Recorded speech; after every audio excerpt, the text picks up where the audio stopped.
Ni sehemu ya 97 msikilizaji. Pole sana kwa kwa ambaye muda wote ulikuwa unaisubiri hii sehemu, na nitajitahidi kuitoa Hamza kwa wakati. Okay?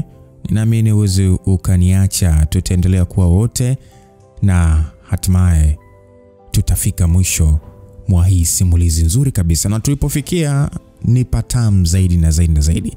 Kuna comment moja nilisoma, kuna mtu mmoja alisema kama tumeshamfahamu baba yake Hamza kwa sasa hivi, basi mama yake Hamza tumtarajie kumfahamu mwakani, maana bosi unaenda taratibu.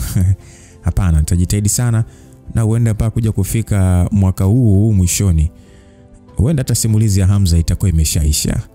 Kwa hiyo tusonge mbele. Basi bwana, sehemu tulioishia ni kwamba tuliona Hamza amekutana tayari na aliyekuwa master wake ambaye ni Mr. Black. Okay? Yes. Na baada ya Mr. Black kumuona, kwanza Hamza mwenyewe mara baada ya kumuona mwanaume aliyekuwa na muonekano wa utanashati na hadhi fulani vya ukuu, moyo wake ulipatwa na machafuko. Mr. Black akasema kwamba wow, it's been 4 years. You have changed a lot, Fallen. Aliongea hivyo Mr. Black aliyekuwa kwanza kuongea akiwa na tabasamu la utulivu, akimwambia Hamza kwa ni miaka 4 imepita ila amebadilika sana. Hamza naye akajibu ya kwamba upande wako haujabadilika sana master. Sasa kipi kitakachoendelea msikilizaji? Tukumbuke dada wa master yeye anataka kumake revenge.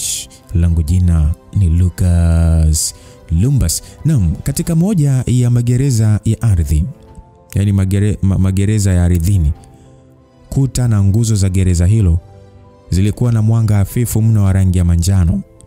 Kwa jinsi eneo hilo lilivyokuwa na giza, ni kama vile hakukuwa na mchana, yani siku zote ilikuwa ni usiku.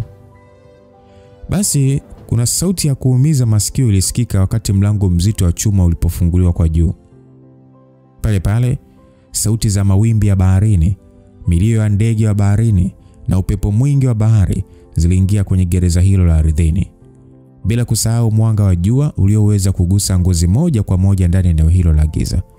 Kwa mtu ambaye alikuwa akiangalia kutoka juu ndani ya shimo hilo, angeweza kuona jozi za macho ya rangi za kila aina zikimetameta kutoka kwenye hilo shimo kama vile ni nyota za angani. Shimo hilo lilikuwa ni gereza kubwa la chini ya ardhini ambalo lilijaa watoto wa rangi tofauti tofauti. Wadogo kabisa kati ya watoto hao walikuwa na umri wa miaka 7 au 8, na mkubwa zaidi alikuwa na umri wa miaka 11 au 12. Watoto hao walikuwa ni wafungwa ndani ya gereza hilo la ardhini. Gereza hilo lilikuwa limegawanyika katika pande 4, vyumba viwili kwa wasichana na vyumba viwili kwa wavulana, bila kujali umri wao. Watoto wote walikuwa wakiangalia uelekeo mmoja, mlango wa kuingia na kutoka kwenye shimo hilo, huku akiwa na matamanio. Kwa jinsi walivyokuwa wakionekana, ni kama vile walikuwa kwenye kiota wakisubiri mtu wa kuja kuwatoa. Licha ya kwamba mwanga wa jua uliokuwa ukiingia ulikuwa ukiwaumiza macho, hawakutaka kuukwepesha kutokana na kutamani kuangalia kwa muda mrefu kidogo. Ni muda huo mara baada ya mlango huo kufunguliwa kwa juu, wanawake wawili na wanaume waliovaa magauni ya rangi nyeupe kama majoho na maski usoni walionekana wakishuka kwenye ngazi kuja chini. Wanaume kadhaa waliokuwa na miili iliyojazia, waliovalia mavazi meusi, walitangulia mbele ya watu hao. Kila mmoja alikuwa na sura ya ukauzu bila ucheshi wowote usoni. Wote walikuwa wamebeba mifuko mikononi mwao, na walipokuwa wakishuka kwenye ngazi hizo za chuma kwenda kwenye vyumba tofauti vya gereza hilo, kabla hata hawajashuka chini kabisa, walifungua ile mikoba waliokuwa wameshikilia na kuanza kurusha chakula kwenda chini. Walirusha chupa za maji, mikate, nyanya, nyama na chakula cha aina tofauti tofauti. Kwa jinsi walivyokuwa wakirusha chakula hicho, ni kama vile hawakuwa wakiwalisha binadamu, bali walikuwa wakitupia mifugo chakula. Sasa wakati watu wale wakitupia chakula hicho kwenye seli za gereza, watoto waliokuwa chini yao waligeuka kama mbwa mwitu. Walikuwa wakipigana vikumbo na kungurumana, kila mmoja akitaka kupata chakula. Baadhi ya watoto baada ya kupata chochote walikipeleka mdomoni haraka na kisha kuendelea na mapambano. Hawakuwa hata na muda wa kutafuta kuweza tu kuanza kutafuna. Hapana, yani kinachofika mdomoni kilimezwa mara moja. Kuna waliokuwa dhaifu ambao hawakuweza hata kufikia chakula, au walipokonywa kile walichoshika mikononi baada ya kupokea vichapo kutoka kwa wenye nguvu. Kuna wengine hawakuwa hata na woga, walipanua midomo ya wenzao na kuchomoa chakula ambacho tayari kilikuwa kimesindikwa na kutaka kumezwa. Kuna waliokuwa wameenda mbali hadi kuwatapisha wenzao ili kumwaga chini chakula na kukila wao. Watoto hao walikuwa wakijua fika kwamba chakula kinacholetwa hapo hakitoshi kuwashibisha wote, na kama wasingeweza kula chochote basi wangeweza kupitisha siku moja, siku 2 au 3 bila kula. Na kama usipoweza kula, mwili utakuwa dhaifu, na ukiwa dhaifu basi ni kwamba watu wa chakula wakirudi tena hutakuwa na nafasi tena ama nguvu za kugombania chakula. Hivyo kila siku yalikuwa ni mapambano ya kifo na uhai. Mara baada ya kuona mamia ya watoto hao wakipigana wao kwa ajili ya kupata chochote na hata kutoana damu, watu wale wanaotoa chakula walitoa vicheko vya nguvu wakisema ya kwamba oya, komaeni nyewe wanaharamu bwana. Hakuna nafasi ya mwoga hapa.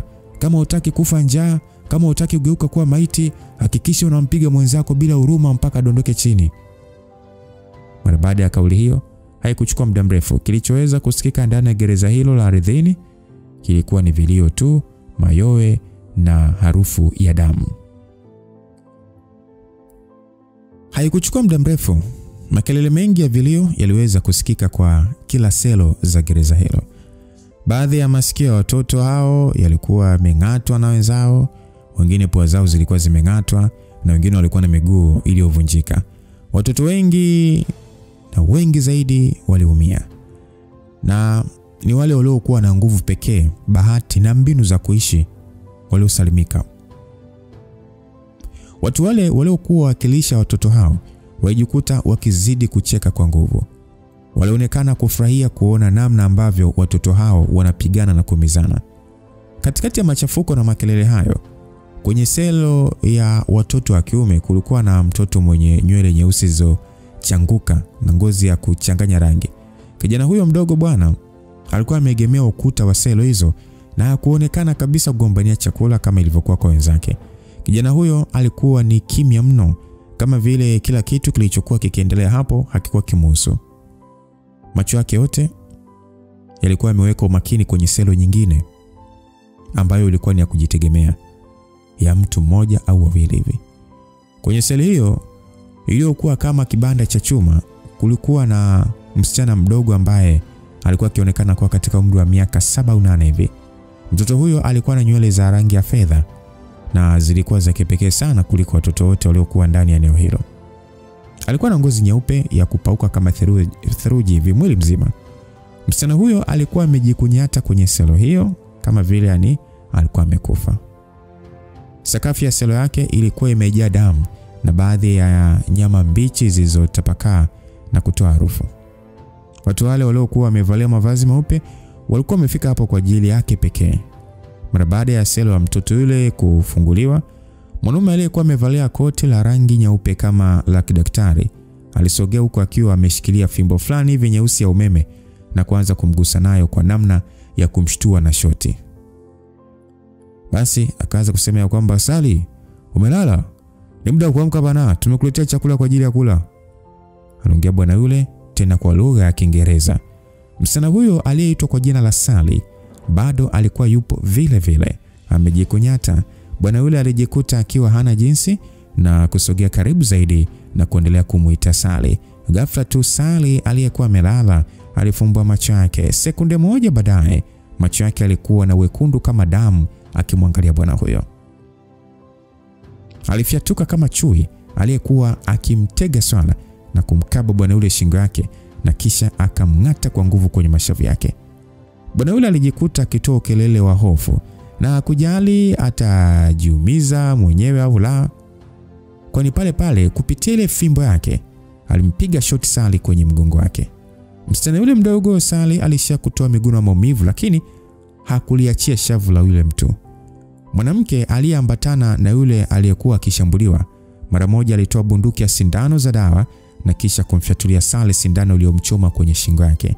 Na hapo ndipo mwili wa Sali ulilegea na akadondoka chini bila kupenda, huku akimwangalia ama akiwaangalia watu wale kwa macho yaliyojaa hasira nyingi. Mwanaume yule aliishia kushika jeraha lake huku akigumia maumivu na kumpiga Sally teke. Alitukana akasema hiyo kweli ni chotara wa Strigoi na jini bwana. Basi yule mwanamke akasema kwamba nilikwambia mimi tumpe dawa kwanza na kisha tufanye kumpatia chakula kwa njia ya kumlisha. Haya wewe ni sasa hivi anazidi kuwa mkatili siku hadi siku. Yule mwanamume akasema Yesu ni zaidi ya ukatili. Yaani kama vile anataka kumtafuna mtu. Hata hivyo uwezo wake wa kupona ni mkubwa mno. Jeraha nilompatia naona limeshapona. Yule mwanamke akasema acha kupoteza muda bwana. Na haraka anza taratibu za majaribio. Hebu toa test tube 3 za damu yake. Mr. Black anasubiri ripoti ya utafiti mwisho wa mwezi huu jue. Anaongea mwanamke. Sasa yule bwana akasema kwamba najua kudadeki. Yaani kila siku tunamtoa damu lakini bado nguvu hazimwishi tu. Au ana kiwanda cha kutengeneza damu nini? Anaongea bwana yule huku akitaka kuchuchumaa chini na kuanza mchakato wa kumtoa Sally damu. Lakini alijigundua mwenye hofu. Na alikuwa anafahamu kabisa hofu ilikuwa imemjaa. Na pale alitoa sindano 3. Akaulizwa unataka kufanya nini? Sema kwamba anazidi kuwa na nguvu sana. Na hofia asije kunitafuna tena nikiwa nimechuchumaa hapa. Namtia sindano za ganzi kwanza. Aliongea na kisha alitumia sindano zile kumchoma Sally kwenye shingo yake na kisha kusukuma vimiminika vyote vilivyokuwa kwenye mabomba. Sally alikuwa amelala chini ardhini huku akitingisha mwili wake kama vile alikuwa akikata roho. Midomo yake ilionekana kujaa mapovu huku mboni za macho yake zikipanuka na kisha zikafifia. Yule mwanamke mtafiti kwa kufoka akasema kwamba wewe ni kichaa nini? Dozi yote hiyo unataka kumuua ama? Yule bwana akasema kwamba wewe usiwe na wasiwasi bwana. Binadamu anaweza kufa ila sio hili li shetani hili. Hili li shetani hili haliwezi kufa hili. Sasa aliongea hivyo yule jamaa huku akimchoma Sally kwenye mshipa wake wa damu na kisha kuanza kuchukua damu. Mara baada ya zoezi la kuchukua damu kumalizika kwa watafiti wale, kazi iliyokuwa imewafikisha hapo ilishaisha.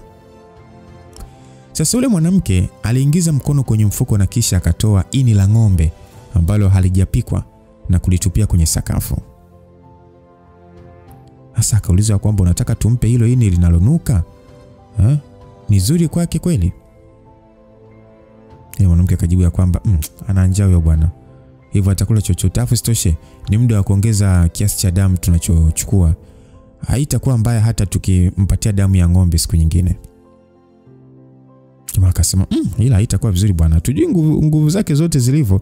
Hivyo tunapaswa kuwa makini kwa kila chakula tunachompatia. Sije kawa ngumu kwetu kumsogelea.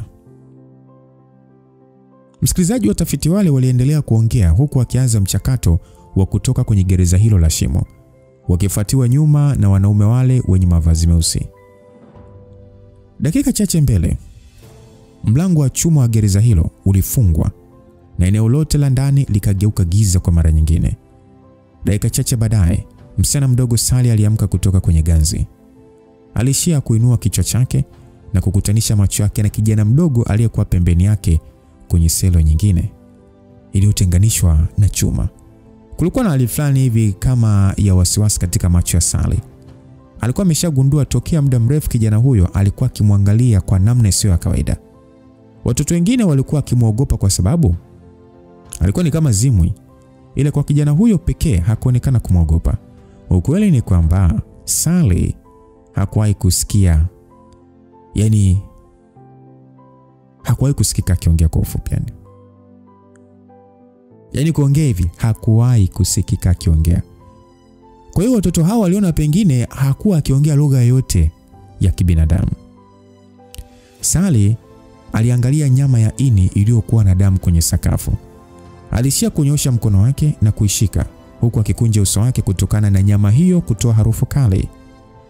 Hata hivyo alikuwa na njaa kiasi kwamba licha ya kuchukia aina hiyo ya chakula hakuwa na jinsi. Sally alifungua mdomo wake na kisha aling'ata pande lile la ini na harufu kali ya ukaa ilizishambulia pua zake na kumfanya kukunja sura.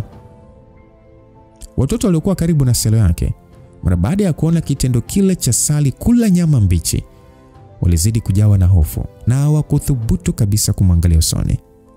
Upande wa kijana mdogo aliyekuwa amekaa karibu na selo hiyo hakukuepesha macho yake. alishia kumwangalia Sally akitafuna nyama ile, huku akionekana kuwa katika hali ya mawazo. Sasa ni muda huo huo mtoto ambaye alionekana kuwa na misuli mikubwa alimsogelea yule kijana mdogo na kisha kumpiga teke. Akasema kwamba, "Hey, wewe nyani, leta chakula ulichoficha." Yule kijana mdogo aligeuza sura yake na kumwangalia mtoto huyo mwenye ngozi nyeusi ti. Alikuwa akimfahamu. Kijana huyo alikuwa akiitwa Bob na alisifika kuwa na nguvu kuliko watoto wote waliokuwa ndani ya gereza hilo. Sasa yule kijana akasema, "Sina chakula." Jamaa akasema, "Acha uongo. Umekaa hapa kwa zaidi ya siku 3 bila kula chochote na upo vizuri tu. Lazima utakuwa na chakula umeficha wewe." Sasa maneno ya Bob yaliwaamsha na watoto wengine. Walikuwa katika hali ya mshangao kwa kujiuliza inakuaje mtoto huyo mwenzao hakuwa akishindania chakula na anaonekana kuwa vizuri tu, au atakuwa na chakula chake amekificha. Basi huyo kijana akasema, "Sina chakula." Bob akasema kwamba, "Hebu sogea bwana, sogea. Ngoja tuone ulichoficha." Anaongea Bob huku akimsukuma yule kijana mdogo. Kijana mdogo akasema, "Nimesema sina chakula." Bob akasema kwamba, "Wewe ni mwongo bwana. Unataka mpaka kupigwa ndio utuonyeshe chakula chako kilipo, si ndio? Au unajitafutia kufa?" Yule kijana akajibu kwamba ndio, najitafutia kufa. Bob kusikia vile alijikuta kiganda kwa sekunde kadhaa kwa kushangaa. Hivyo hivyo kwa watoto wengine. Sally pia aliacha kula ini lake linalonuka na kuinua kichwa chake kumwangalia kijana yule mdogo. Sasa Bob akauliza kwamba, "Kwa nini unataka kufa?" Huyo kijana mdogo akajibu ya kwamba, "Kwa sababu sijui kwa nini napaswa kuwa hai." Sasa Bob akacheka. Bob alicheka sana kwa nguvu. Hivyo hivyo hata kwa watoto wenzake. Bob akasema kwamba, "Unaongea ujinga nini? Wewe nyani wewe, lazima utakuwa na chakula umekificha. Fanya haraka tupatie chakula hicho, la sivyo nitakupiga." Kijana mdogo akajibu ya kwamba, "Kwa nini uamini? Kuna faida gani kuishi katika mazingira kama haya? Wewe unapenda hii sehemu? Haya maisha unapenda?"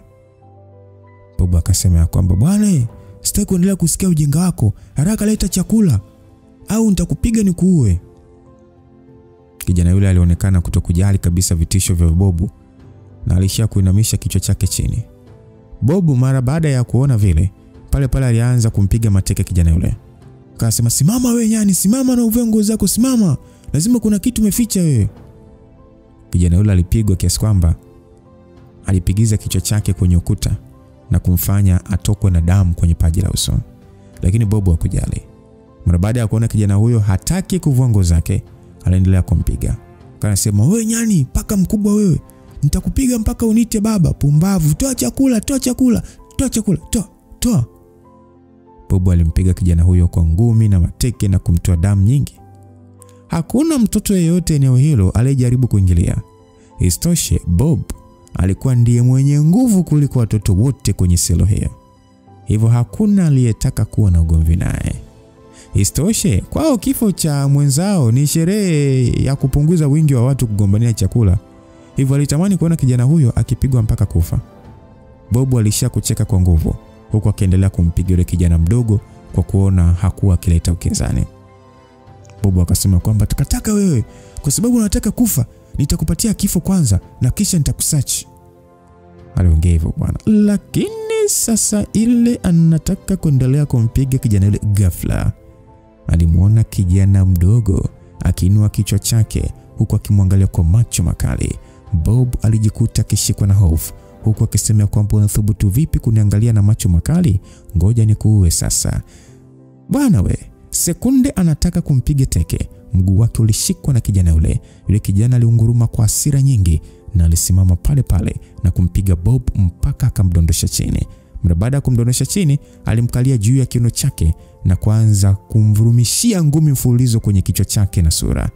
Oya, vishindo vya ngumi vilikuwa vikisambaa karibu selo zote. Ngumi hizo zilikuwa ni nzito na za haraka kiasi kwamba hazikumpa nafasi Bob ya kupiga makelele kabla kupoteza fahamu. Haikueleweka ni kitu gani kilikuwa kimemkasirisha kijana yule, lakini mara baada ya kumzimisha Bob, alijikuta kizidi kutoa makelele mengi kama vile amepandwa na ukichaa. Watoto hao walikuwa hawajategemea kijana huyo ambaye hakuwa amekula kwa zaidi ya siku 3 angekuwa na nguvu za kumpiga Bob mpaka kumzimisha. Alafu kubwa zaidi ni kwamba kijana huyo alikuwa amepigwa kwanza na Bob kiasi cha kutokwa na damu, lakini bado alikuwa na nguvu ya kumpiga Bob. Watoto wote waliokuwa karibu na kijana huyo walijikuta wakisogea mbali kwa namna ya kumwogopa. Akiwa katika hali ya kuchoka, kijana yule mwenye nywele za singa alishia kujitoa kwenye mwili wa Bob asiye na fahamu, na kisha alitoa pumzi. Ni muda ule aliweza kuona kipande cha mkate kwenye mifuko ya Bob. Kijana yule mdogo alionekana kusita kidogo, lakini alishia kupeleka mkono na kuchukua kipande kile. Kundi la watoto mara baada ya kuona kipande kile cha mkate wajikuta wakianza kumeza mate. Afistoshe, wengi wao hawakuwa na uwezo wa kula na kushiba kwenye eneo hilo. Wakati watoto wale walitarajia kumuona mtoto yule akila mkate ule, kwa kuwa sasa alikuwa na njaa kwa zaidi ya siku 3, lakini ilikuwa ni tofauti na mawazo yao, kwani kijana yule airusha kipande kile cha mkate kwenye selo ya msichana Sally. Kipande kile bwana kiliweza kumfikia yule msichana karibu zaidi na selo yake. Watoto wale walikuwa katika mshangao mkubwa kwa jambo lile, na walijiuliza kijana huyu ni kichaa ama yani amempatia chakula dubwana? Hajui kwamba dubwana kama hilo chakula chake ni nyama mbichi. Sally alishia kufungua macho yake kwa mshangao huku akiangalia kipande kile cha mkate, na kisha akamwangalia kijana yule mdogo katika hali ya kushangazwa. Kijana yule mdogo mara baada ya kuona Sally alikuwa akiangalia tu kipande kile cha mkate, aliongea kwa lugha ya Kiingereza akisema eat it. Sally naye akauliza why? Aliuliza kwa sauti hafifu, sauti ambayo ilikuwa nyororo na tamu kusikika. Watoto hao walijihisi ni kama vile wamechanganyikiwa. Walijiuliza kumbe hilo lijitu linaweza kuongea pia. Kijana yule mdogo alionekana kushangaa pia. Hakutegemea kama sauti ya Sally ingekuwa nzuri namna hiyo. Yule kijana akasema kwamba unaonekana kuchukia kula hiyo nyama mbichi. Alikuwa akijua kabisa kijana huyo alikuwa akimwangalia tu, hivyo alikuwa akimsoma vizuri. Hata hivyo Sally hakuonekana kuridhika bado. Akasema kwamba kwa nini huo unaniangalia muda wote? Kijana yule mdogo alishia kufuta damu zilizokuwa mdomoni mwake, na kisha akaongea huku akiwa na hali ya tabasamu hafifu kama mtu aliyekumbuka jambo zuri. Yule kijana akajibu ya kwamba nilipokuwa kwenye kituo cha kulelea yatima nilikutana na msichana mdogo kama wewe. Yeye ni mweusi na nywele zake ni nyeusi. Wewe ni mweupe na nywele zako ni za rangi ya fedha. Lakini unanifanya nimkumbuke na kujiuliza anaendeleaje. Aliongea kijana yule. Sally alionekana kutokuelewa maelezo ya mtoto huyo, lakini aliishia kutingisha kichwa chake tu. Basi Sally akasema naitwa Sally. Yule kijana akasema najua. Basi Sally akauliza na wewe jina lako nani? Yule kijana akasema mimi. Kijana yule pale ghafla tu alijikuta akishangaa, kwani ni mara yake ya kwanza mtu kumuuliza jina lake kwenye eneo kama hilo. Naitwa Hamza. Hamza. Msichana huyo alionekana kama vile alikuwa akijifunza kutamka jina hilo. Chukua hicho kipande cha mkate. Ni kizuri zaidi kuliko hiyo nyama yenye damu. Aliongea Hamza, na Sally alitengisha kichwa na kuchukua kipande kile na kuanza kutafuna. Pale tabasamu lilijitokeza kwenye sura yake. Akasema asante sana Hamza. Mara baada ya kumwona Sally kitabasamu, kijana yule mdogo alijihisi ni kama vile alikuwa nje ya gereza. Hakuwa na kumbukumbu za kutosha kuhusu alikotoka, lakini kumbukumbu akiwa kwenye kituo cha kulelea yatima zilikuwa wazi. Pengine ni kwa sababu ndizo kumbukumbu pekee alizokuwa nazo kwa muda huo. Msichana aliyekuwa akimuona kwenye macho yake alikuwa ni Priscilla. Ni muda ule ghafla Sally alimrushia yule kijana ini lile linalonuka. Hamza alijikuta akishtuka na kuangalia ini lile bila kuelewa. Basi Sally akasema kwamba utakuwa na njaa pia. Kwa nini usila hata kidogo kwa kuvumilia tu? Basi kwa sababu nyepesi aliona na yeye anapaswa kumpatia Hamza chochote, lakini alikuwa hana cha kutoa zaidi ya ini linalonuka. Hamza mara baada ya kuelewa kinachoendelea alionekana kusita kwa sekunde kadhaa, na kisha kwa kusita alinyoosha mkono wake na kushika kipande kile cha ini. Kwa kupeleka karibu na mdomoni tu, harufu yake ilimfanya kuhisi kichefuchefu. Ilikuwa ni ngumu kuamini kama Sally alikuwa kila kitu kama hicho kila siku. Kila siku aliweza kushuhudia watu wakifika hapo na kumpiga na kumzimisha, na kisha kumtoa damu na kumchoma madawa mbalimbali, na kisha kumpatia chakula cha aina hiyo. Kwake yeye alijiambia, kama ingekuwa ni mimi, nisingetamani kabisa kuendelea kuishi. Alijikuta akiinua uso wake na kumwangalia Sally, aliyekuwa akitafuna mkate huku uso wake ukiwa na furaha kubwa, kama vile mkate huo ndio chakula kitamu zaidi alichowahi kula kwenye maisha yake yote. Hamza macho yake yalijaa tumaini pale pale. Alijiambia ni sawa kabisa, ingawa chakula hicho kinaweza kuwa kibaya kula, lakini si kila chakula kwenye ulimwengu huu ni kibaya. Eneo hilo liliwafanya kujikatia tamaa, lakini haikumaanisha ilikuwa ni hivyo hivyo huko nje pia. Anapaswa kuishi. Ilimradi ataweza kutoka eneo hilo, anaweza kupata chakula kizuri zaidi. Anaweza kukutana na watu wazuri zaidi. Pengine anaweza kumuona msichana wa kumbukumbu zake. Kwa hiyo haikuchukua muda mrefu, Hamza alijikuta akijikaza kuzuia kichefuchefu chake. Na kisha pale pale alivumilia na kung'ata kipande cha ini lile linalonuka na kumeza kwa uwezo wake wote. Alijiambia kwamba kama anataka kuishi, lazima ale chochote na kuwa na nguvu. Hamza macho yake alichanua wakati wa kutafuna ini lile lenye damu. Watoto wote waliokuwa kwenye selo hiyo walianza kupaniki na kumuona Hamza kama zimwi mwingine. Sally alijikuta akimwangalia Hamza kila chakula ambacho kwake ni ngumu kukila, na angalau alipatwa na faraja.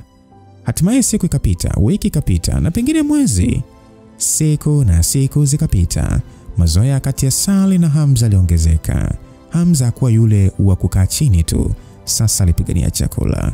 Watoto wengi walikuwa wakimwogopa kwa kuona alikuwa na nguvu kumzidi Bob. Hivyo ikawa fursa kwake kupata chakula kwa urahisi. Chakula ambacho Hamza alipata, alikula kidogo, na mara baada ya watafiti kuondoka, alikuwa akimtupia Sally chakula kwa ajili ya kula. Sally muda mwingine pia angemtupia Hamza baadhi ya chakula alichopata kutoka kwa watu wale wa maabara, na kisha hukaa chini na kuongea. Mdogo mdogo watoto ndani ya gereza hilo waliweza kugundua Sally hakuwa mtu wa kutisha, ni kwamba tu alikuwa tofauti. Sally hatimaye alianza kuongea mara kwa mara. Alikuwa na uwezo mkubwa wa akili, hali iliyompelekea kuweza kujifunza lugha mbalimbali kwa muda mfupi. Kutokana na kupata rafiki wa kuongea mara kwa mara, maisha ndani ya gereza hayakuwa magumu sana kama mwanzo. Hata hivyo, kadri muda ulivyokuwa ukisogea, wale watu wa maabara waligundua kuna kitu hakipo sawa kuhusu Sally. Mwanzoni Sally alikuwa na macho mekundu kama damu, lakini alianza kubadilika na kurudi kwenye muonekano wa kawaida wa kibinadamu. Sio hivyo tu, Sally hasira zake zilikuwa zimeshuka sana. Alikuwa ni mpole na kushambulia watu wale waliokuwa wakifika kuchukua damu yake tena. Basi kaanza kulizana, nini kinaendelea humu? Naona nguvu ya seli za damu zake zinazidi kupungua utendaji kazi wake. Au ni vipimo vyetu ndio vitakuwa na matatizo? Akajibu, sina uhakika pia. Hebu ngoja nitoe taarifa kwa msimamizi wetu. Vinginevyo kama Mr. Black akijua hili, atatuadhibu na tutaweza kuendelea kuishi. Basi bwana, siku chache baadaye wale watafiti wairudi kwenye shimo lile la gereza. Hata hivyo, mwanaume aliyekuwa na utanashati wa sura, akivalia koti refu, alikuwa ameambatana nao. Watafiti waliokuwa wamemtangulia mtu huyo walikuwa na wasiwasi mno. Mara baada ya kushuka kwa ngazi mpaka chini ya gereza hilo, walimtangulia mbele na kisha wakapiga hatua kusogelea selo hizo. Mtanashati yule akiwa amekunja mikono yake kwa nyuma, alisogea na kwenda kusimama upande wa selo ya Sally na kumwangalia msichana huyo aliyekuwa amekaa chini na macho ya tathmini.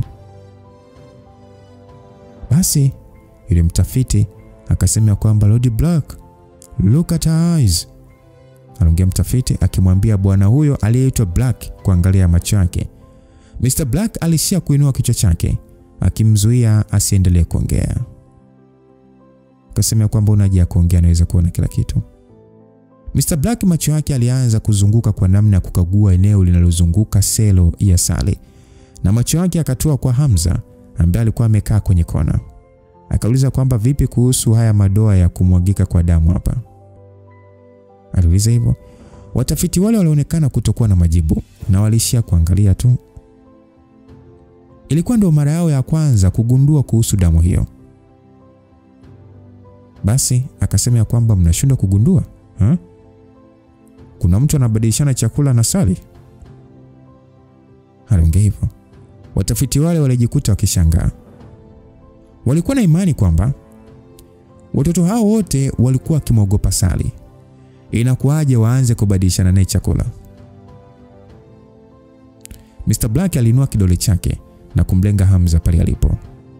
Kisha kauliza kwamba niambieni, ni yeye aliyebadilishana chakula na Sally? Msiposema ukweli nitawapunguzia chakula mtakachopata kwa siku 3 na hamtapata maji. Basi mara baada ya watoto wale kusikia hivyo, wote kwa pamoja walianza kuongea kwa nguvu wakimtaja Hamza. Walikuwa na njaa kali, hivyo kukosa chakula kwa siku kadhaa ingekuwa zaidi ya mateso kwao. Mr. Black alishia kucheka kwanza, na kisha macho yake yalibadilika na kuwa na ukali akimwangalia Hamza. Upande wa Hamza pia alimwangalia Mr. Black kwa hasira. Mr. Black akasema kwamba wow, interesting. Aliongea hivyo na nafsi yake, akimaanisha kwamba jambo hilo lilikuwa la kuvutia. Asa mtafiti mmoja akasema kwamba oh, retro thing, you dare to obstruct our experiment, Mr. Black, allow me to break his neck.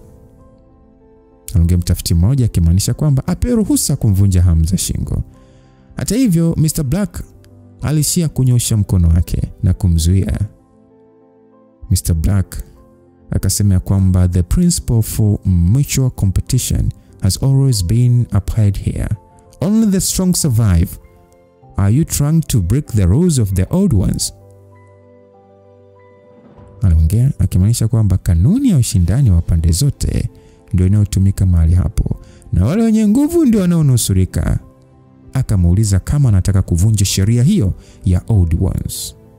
Yule mtafiti akasema mimi mfuasi wako siwezi kuthubutu. Aliongea mtafiti ule katika mavazi meusi na kuinamisha kichwa chini kwa kuomba radhi. Mr. Black akasema kwamba mtoto yoyote atakayemuua huyu nitamruhusu kutoka kwenye eneo hili. Hakuna haja ya kuendelea kubaki hapa na kula bila kuridhika. Aliongea Mr. Black. Basi watoto wale mara baada ya kusikia maneno hayo, wote ni kama vile wamechomwa sindano ya hamasa, na macho yao yote yalielekezwa kwa Hamza kwa umakini. Sally ambaye alikuwa kwenye selo yake binafsi, baada ya kusikia maneno hayo ya Kiingereza, alijikuta akishika kwa nguvu chuma cha ukuta. Alikuwa na wasiwasi, akishindwa kabisa kujua cha kufanya. Hamza pale pale aligundua kwamba alikuwa kwenye hatari kubwa. Mwili wake wote ulianza kutingishika. Hakuwa na hofu machoni mwake, kulikuwa na wazo moja tu katika akili yake, kwamba ishi kisha ndio utoke. Hatimaye utaweza kupata nafasi ya kumuona mtu wa kumbukumbu zako. Hivyo ndivyo alivyokuwa anawaza ama anaongea kwenye akili yake. Basi bwana, hakuna aliyejua nani alikuwa wa kwanza. Watoto wale wote walimsogelea Hamza kwa kasi na kuanza kumrushia ngumi. Hamza mara baada ya kufikiwa na mtoto wa kwanza, alimshika kwa nguvu na kisha akamtupia kwenye ukuta. Mtoto yule alijikuta akijigonga kwenye ukuta kwa kutanguliza kichwa. Akatokwa na damu nyingi na kupoteza fahamu pale pale. Ni muda ule ule mtoto mwingine alikimbia kutoka nyuma na kumshika Hamza shingoni. Hamza alitoa pumzi ya maumivu na kisha alitumia kiwiko cha mkono wake na kumtandika mtoto ule mbavuni. Moyo wa mtoto ule uliumizwa kwa kiasi kikubwa. Akapiga yowe la maumivu na kudondoka chini pale pale. Wale watafiti walianza kucheka. Wakasema haka kashetani kana nguvu na nikakatili balaa. Kwa hizo nguvu zake tu, au ni kwa sababu wamekula chakula cha Sally? Basi walianza kuzungumza wao kwa wao. Mr. Black yeye alikuwa na tabasamu usoni mwake huku akiangalia mapambano hayo kwa shauku kubwa. Mmoja baada ya mwingine, watoto hao walianza kumvamia Hamza. Haikueleweka nguvu amezitoa wapi. Lakini licha ya kushambulia kwa nguvu, walishia kupigwa na Hamza. Kuna ambao vichwa vyao viliumizwa sana, kuna waliodondoka chini bila kujulikana kama wamekufa au la, na kuna waliopigwa pigo moja tu na kushindwa kusimama kabisa licha ya kuwa hai.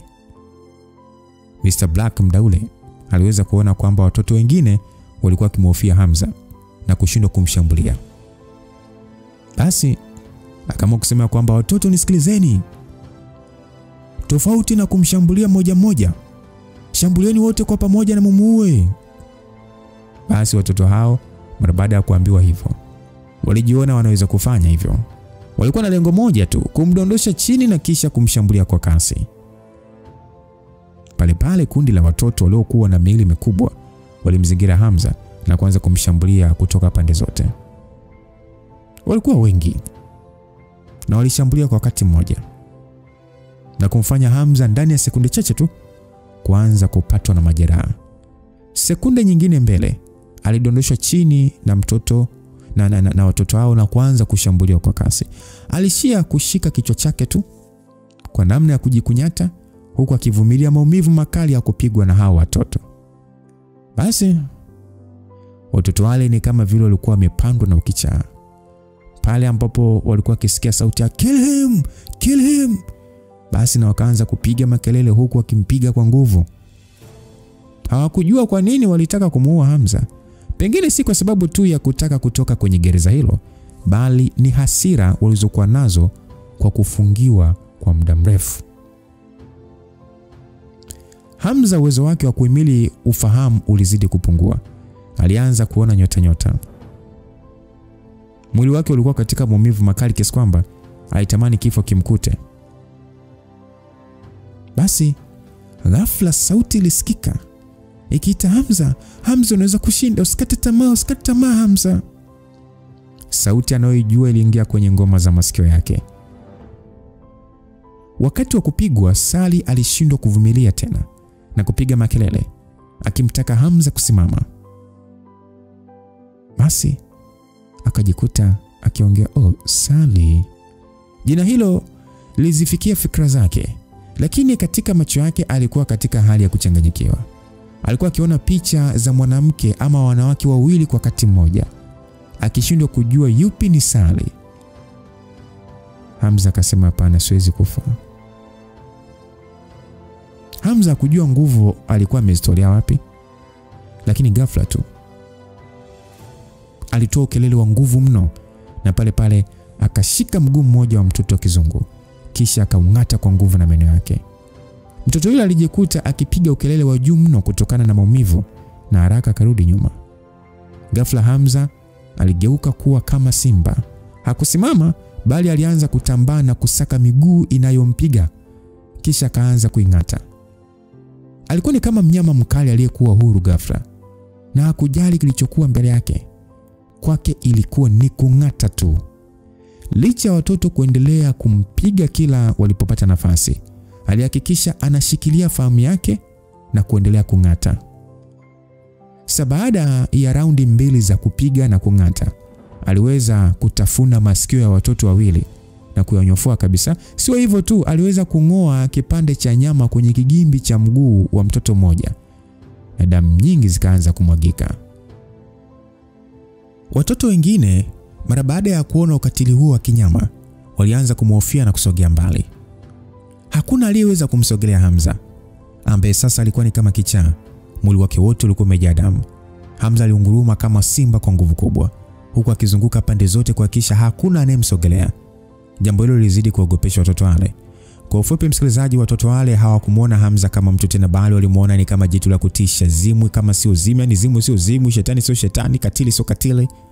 Ndani ya dakika 3 hakuna mtoto hata mmoja aliyekuwa na ujasiri wa kumsogelea Hamza tena. Wote waliogopa kuanzisha mashambulizi na pengine walikuwa wakisubiri Hamza ajichoshe mwenyewe. Basi Mr. Black kwa nguvu sana akasema open the door. Alitaka kufunguliwa mlango wa kuingia kwenye selo hizo za watoto.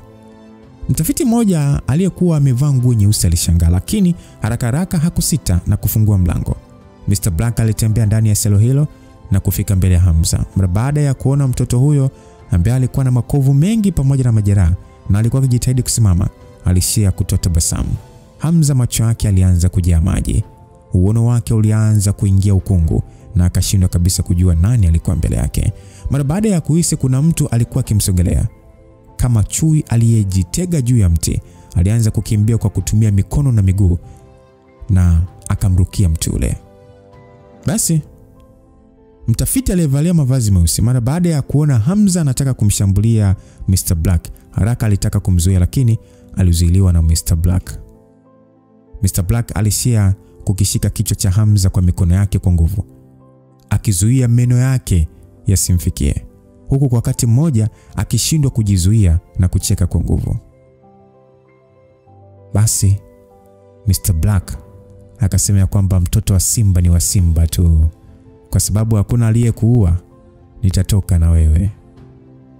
Aliongea hivyo. Mara baada ya kuongea vile, Mr. Black alimshika mkono Hamza, akamuinua juu na kisha akatoka naye kwenye selo hiyo. Kundi la watoto wengine walianza kupiga makelele wakijaribu kuomba nafasi ya pili. Hata hivyo mlango ulifungwa. Msikilizaji, umesikia kauli ya Mr. Black kabla tujasonga mbele kwamba mtoto wa simba ni wa simba tu. Basi Hamza alikuwa kwenye mshangao wa kutokujua kinachoendelea. Alikuwa amebebwa na mikono imara ya Mr. Black, huku akifurukuta kwa nguvu akiomba achiliwe. Hamza alikuwa anasema, niache mshenzi wewe, niachie. Mr. Black hakujali na aliendelea kucheka huku akiwa amemshika Hamza juu, akimpandisha kwa ngazi kutoka kwenye gereza hilo la ardhini. Ndani ya gereza hilo, watoto wote walikuwa wakiangalia na kusikiliza, yani wakisikilizia sauti za Hamza akitolewa kutoka gerezani kwa macho matamanio makubwa na wivu. Hata hivyo walikuwa wamepoteza nafasi yao na walishia kukaa chini tu, huku akiangalia Hamza anavyotolewa kutoka kwenye gereza hilo. Ni Sally peke yake aliyekuwa kwenye kizimba chake cha chuma. Alishia kuangalia uelekeo wa nje alikokuwa akipelekwa Hamza, akiwa na tabasamu la furaha usoni mwake, tofauti kabisa na watoto wengine wote. Naam, hivyo ndivyo ambavyo Hamza alikutana na Mr. Black na Sally kwa mara ya kwanza, msikilizaji. Basi Mr. Black ambaye alitoka kwenye kumbukumbu ya muda mrefu na kuvuta pumzi ndefu kabla ya kuziachia polepole, akasema ya kwamba katika miaka 4 yote nimekuwa nikijiuliza maswali. Kama siku ile nisingefanya maamuzi ya kukuchukua na kukufanya mwanafunzi wangu, je, ningekufikia hapa leo? Je, kungetokea anguko la umoja wa Oddworlds? Je, nisingedondokea baharini na kuwa kilema kwa muda mrefu? Basi Hamza naye akiona tabasamu akasema, kwa hiyo unajutia siku ile, si ndio? Imani yangu haijawahi kuniambia kuwa neno kujutia lipo. Mambo yanatokea kwa sababu ilipaswa kutokea. Huo ulikuwa ni moja ya njia niliyoigeukia. Isitoshe, ukiwa safarini lazima ufikie hatua ya kuchagua uelekeo. Kwa hiyo awamu hii baada ya Hidden Gods kunilenga ni kwa sababu ni njia uliochagua ili kuja kuniona tena, si ndio? Utakuwa hujaelewa. Mimi sikuwa na mpango wa kuja kuonana na wewe tena. Lakini dada yangu aliyekutana na Saidi na kumleta kwangu kwa ajili ya kuniponyesha mguu wangu. Naona mambo mengi bila ya mimi kuyachukulia hatua. Lakini upande wa dada yangu, yeye ni mtu wa kuangalia mbele zaidi. Sikupenda kumwangusha katika wema aliyotenda, na ndio maana leo hii nipo hapa. Kiachana na hayo, nilisikia umeachana na mafunzo ya nishati za mbingu na ardhi na kuchagua njia yako mwenyewe ya mafunzo. Nina shauku kubwa mno ya kuona kitu kipya kutoka kwa aliyekuwa mwanafunzi wangu baada ya kujitoa kwenye umoja. Msikilizaji, mkono mmoja ukiwa mfukoni na mwingine umeshikilia sigara, Haej alivuta moshi mwingi na kisha akautoa hewani. Akasema ya kwamba haina haja ya kuendelea kupoteza pumzi yako kwa huyu mwanaharamu bwana. Kwa sababu hataki kufuata maagizo yetu, hakuna kingine cha kuongea. Black, tuunganishe nguvu zetu kisha tumkamate na kumwamuru kwa lazima Asmantus atume maninja kwenda kutekeleza makusudio ya misheni yetu. Sasa baada ya Haiji kuongea hivyo, upande wa Hamza alijiuliza kwa nini Haiji anataka kutuma watu kwenda China na Tanzania kwa ajili ya kuua wanajeshi. Hakuona faida yoyote ya swala hilo kwa umoja huo wa Hidden Guards. Anti-Black, una wataalamu wengi ndani ya umoja wako wa Hidden Guards. Sidhani kama inaweza kuwa ngumu kutuma kwenda kuua hawa na majenerali hata kama hawana mafunzo ya kininja. Uwezo huo wanao. Kwa nini unataka jambo hili litokee? Basi Hamza aliuliza hivyo. Haiji akasema kwamba wewe umenitaja wewe mshenzi wewe. Hebu ita tena uone. Aliongea Haiji huku akitupa sigara chini. Kutokana na heshima kwa wakubwa, wewe ni dada yake master wangu. Hivyo hata nikikuita bibi sijakosea. Ila nimechagua kuita shangazi, unaonaje? Basi Haiji akasema mshenzi wewe, usijifanye unajua kila kitu. Bro, tushirikiane pamoja kumshikisha adabu mpuzi.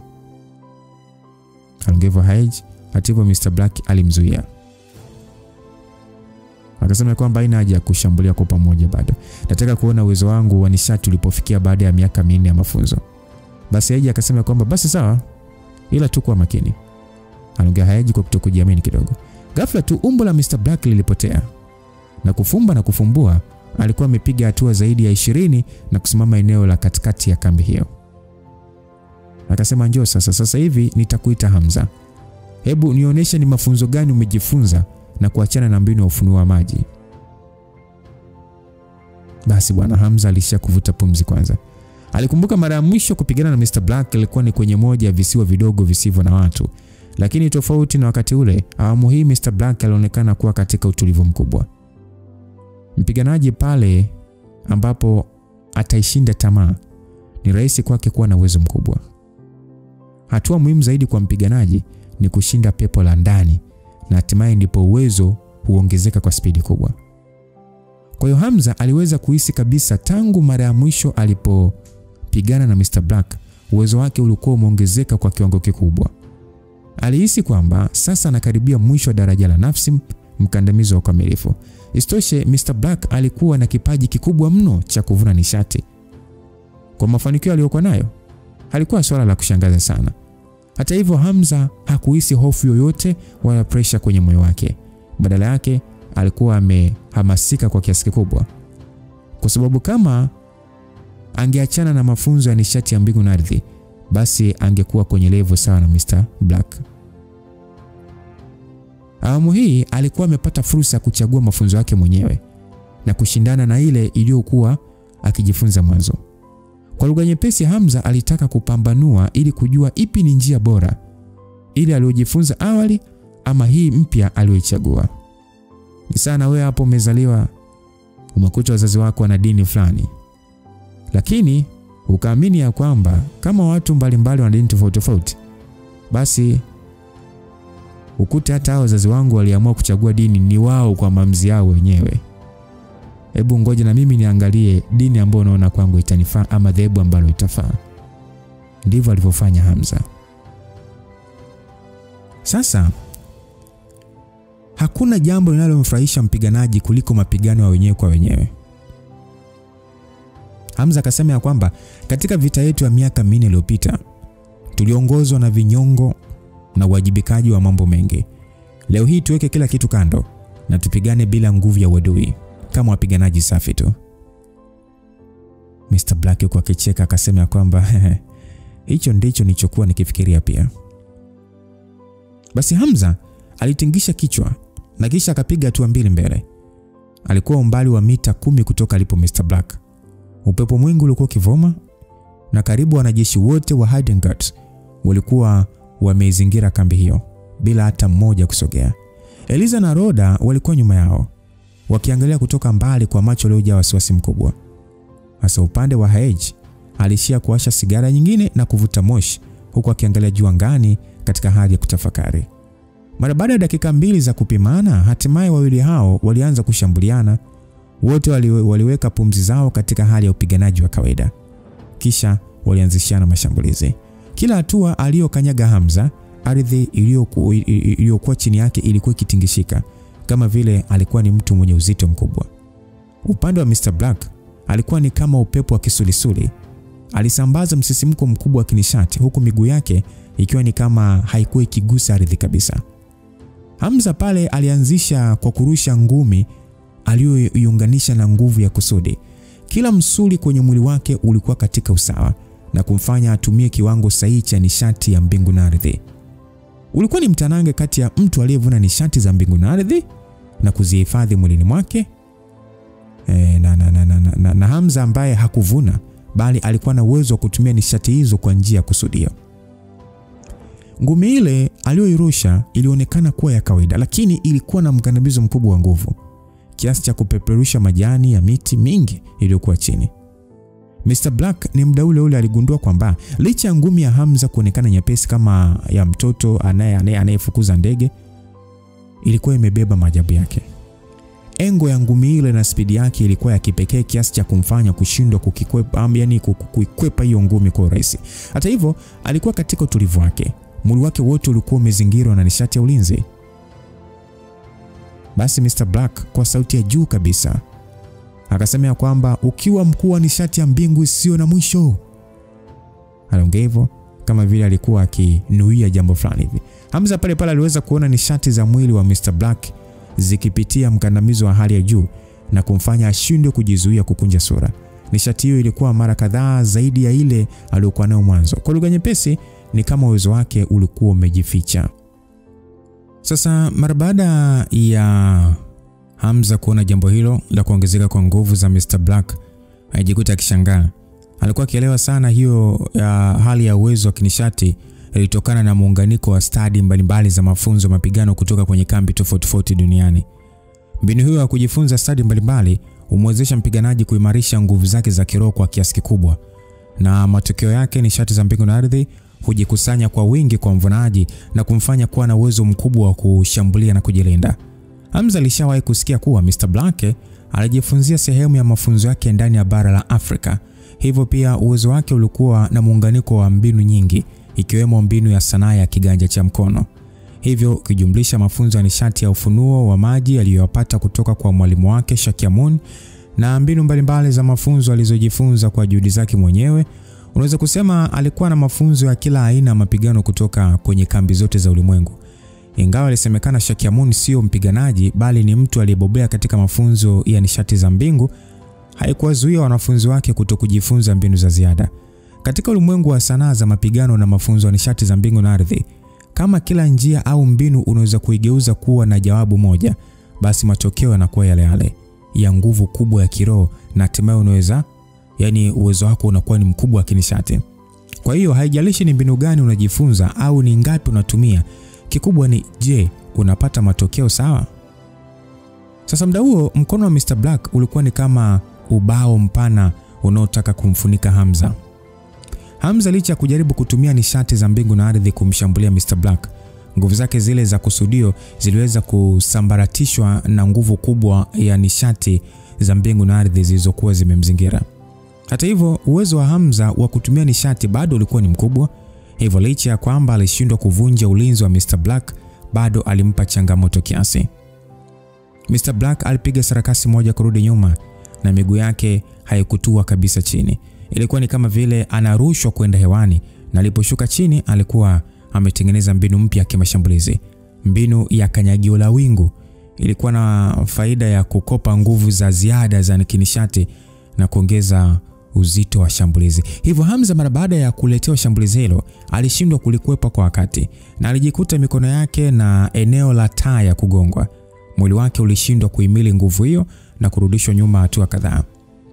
Asa Mr. Black kuona hivyo hakupoa, kwani pale alianzisha shambulizi lingine. Nguvu ya kiroho iliyokuwa kwenye mwili wake iliongezeka kwa kiasi kikubwa na kufanya spidi ya mashambulizi yake ya mikono kuongezeka. Kwa wakati mmoja mikono yake iliacha alama hewani, kitendo kilichomfanya aonekane kama alikuwa na mikono zaidi ya 100. Hamza mara baada ya kuona mbinu ile alishangaa na kujiuliza alikuwa ameweza mbinu hiyo maarufu ya mikono 100.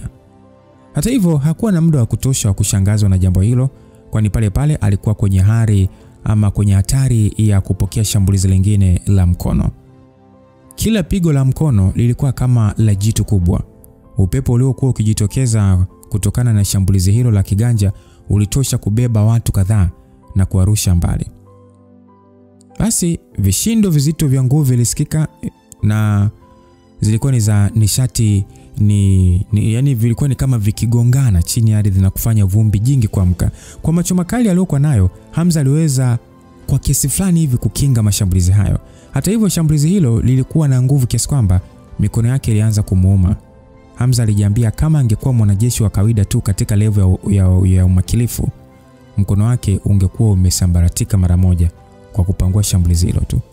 So Hamza mara baada ya kukabiliana na mashambulizi hayo makali, aliweza kuelewa jambo moja. Ingawa alikuwa ameweza kubobea kwenye mashambulizi ya kusudio na mbinu nyingine za kishambulizi, haikumaanisha kuwa uwezo wake ulikuwa mkubwa sana kuzidi wataalamu wa mapigano wenye nguvu kubwa ya kiroho kama Mr. Black. Hiyo ni kwa sababu mbinu yake yeye haikuwa ya kumiliki bali ya kutiisha nguvu za ulimwengu na kufanya mashambulizi. Hivyo licha ya kwamba alikuwa na uwezo wa kutiisha nishati za mbingu na ardhi kwa kutumia nguvu ya kusudio, haikumaanisha kwamba muda wote atashinda dhidi ya mtu mwenye nguvu kubwa ya kinishati. Mfano, Mr. Black uwezo wake wa kinishati ulikuwa katika ukamilifu mkuu, huku uwezo wake wa matumizi ya nishati ukiwa wa juu zaidi.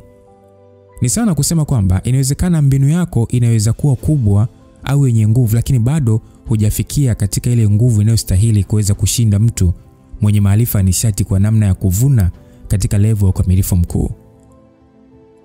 Kwa hiyo basi Hamza ni kwamba alichokifanya kwanza, mara baada ya kufikiria kwa kina, aliweza kuona kabisa hataweza kushinda kwa kupigana kwa njia za kawaida na Mr. Black. Kwa hiyo kitu pekee kitakachompatia ushindi kwenye pambano hilo ni kupambana kwa njia za kisilaha. Dakika ambayo Hamza alifanya maamuzi, muonekano wake pale pale ubadilika na kuwa mkali mno, huku mwili mzima ukitoa nguvu ya kivuli kisichokuwa cha kawaida. Dakika ile ile alikabiliana na shambulizi lingine la Mr. Black la viganja 100 vya mikono, huku kwa wakati mmoja akitengeneza mkandamizo wa silaha ya nia kujiongezea nguvu ya kuimili. Hamza haikuwa mara yake ya kwanza kuona mapambano ya mtu mwenye mafunzo ya nishati level kamilifu mkuu. Hivyo ingawa mara nyingi alitumia silaha ya kusudio kushambulia, pia aliona mbinu hiyo inaweza kumsaidia kujilinda. Sasa muda huo alikuwa akichezesha mikono yake kwa spidi kubwa mno katika uundaji wa silaha ndogo ndogo, na alichukua sekunde chache tu aliweza kukusanya kwa kiasi kikubwa nishati za mbingu na ardhi zenye nguvu ya kutosha. Mr. Black mara baada ya kuona nguvu kubwa iliyo na makelele ikimsogelea kwa kasi, pale pale alionekana kushangaa sana. Akasema, silaha ya kusudio inashangaza. Hauna nguvu zozote za kinishati kwenye mwili wako, lakini unao uwezo wa kutoa nguvu kubwa ya kinishati kiasi. Hii kweli ni njia mpya, hakika inavutia. Hamza akasema kwamba kama ya mwanzo haikunipendeza, kwa nini nijifunze sio nipendeze zaidi? Basi Mr. Black alishia kucheka kwa nguvu tu. Katika sura yake iliyokuwa imejaa utanashati kulikuwa na hali fulani hivi isiyoelezeka, hali fulani ambayo inawafanya watu wengi kumuona kuwa wa hadhi ya juu. Hamza muonekano wake ulikuwa ni wa ukauzu mno. Kwa mkono wake mmoja alitengeneza umbo la silaha kupitia kidole chake, na ni pale pale wimbi kubwa la nishati lilibuka. Sekunde ambayo Mr. Black alitokezea mbele ya Hamza na kumrushia shambulizi lile la kiganja cha mkono, Hamza aliinua mkono wake na kisha kuachia shambulizi kwa namna ya kutoboa. Basi silaha ile ya kusudi ilichoma moja kwa moja mwili wa Mr. Black, lakini ni sekunde ile ile Hamza aligundua alikuwa akipambana na mwili wa udanganyifu, kwani Mr. Black halisi alitokezea nyuma yake. Hamza kwa haraka sana aligeuka na kufanya shambulizi lingine kwa kufyatua vidole vyake na kutoa tena nguvu ya kusudi. Sasa Hamza uwezo wake wa kugeuka ulikuwa ni mkubwa mno mara baada ya kugundua adui yake alikuwa na mbinu nyingi za udanganyifu. Sekunde ambayo aligundua kwa mara nyingine alikuwa akishambulia mtu asiye halisi, aliruka pembeni kukwepa shambulizi la Mr. Black aliyekuwa amejitokeza upande wake wa kulia. Basi Mr. Black akasema kwamba inaonekana siku hizi hisia zako zimeimarika kuliko ilivyokuwa mwanzo Anaongea Mr. Black mara baada ya kuona mbinu zake zote za udanganyifu hazikuweza kumshambulia Hamza. Hamza upande wake hakusogea.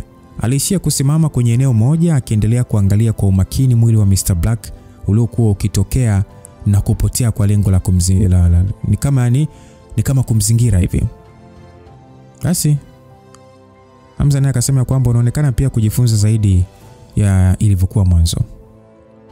Sasa ni sekunde ile anamaliza kauli, Mr. Black alijitokeza kwa mara nyingine kwa kasi kubwa, akimsogelea Hamza huku akiwa amenyoosha vidole vitatu mbele kumlenga. Hata hivyo Hamza alikuwa ameshtuka mapema na kuhama pale alipokuwa amesimama. Akajitengenezea nafasi kubwa mbali na Mr. Black, akiwa ameangalia uelekeo aliko Mr. Black. Aliacha tena shambulizi la kusudi kumlenga.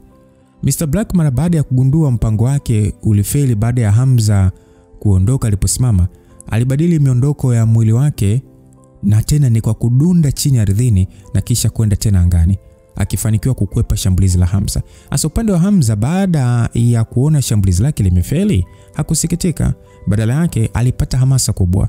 Hii ni kwa sababu aina mapigano ya namna hiyo si kwa uwezo wa kinishati ama kutumia nishati pekee, bali ni mashambulizi yanayotumia werevu, wepesi na ujasiri wa kufanya maamuzi haraka.